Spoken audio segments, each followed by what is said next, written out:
আমাৰ অসমীয়াত এষাৰ কথা আছে নহয়, কুকুৰ চিকুণে গৃহস্থৰ যশ। বৰ ধুনীয়া কথাষাৰি।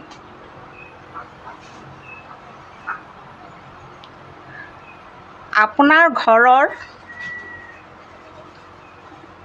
আপোনাক এৰি ঘৰৰ মানুহখিনি কি পিন্ধিছে, কি খাইছে, কেনেদৰে আছে, সেইখিনি দেখিয়ে মানুহে আপুনি কি,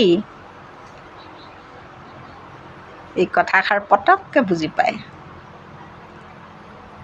এইকাৰণে আপুনি কি পিন্ধিছে, কি পিন্ধা নাই সেইটো পাছৰ কথা, বাদ দিয়ক। কিন্তু ঘৰৰ মানুহখিনিক খেয়াল ৰাখক। ঘৰৰ মানুহখিনি ভালকৈ যদি থাকে, আপোনাৰ তাতেই সুনাম। জয় জয় ময় ময়, দেশ বিদেশলৈকে পাবগৈ।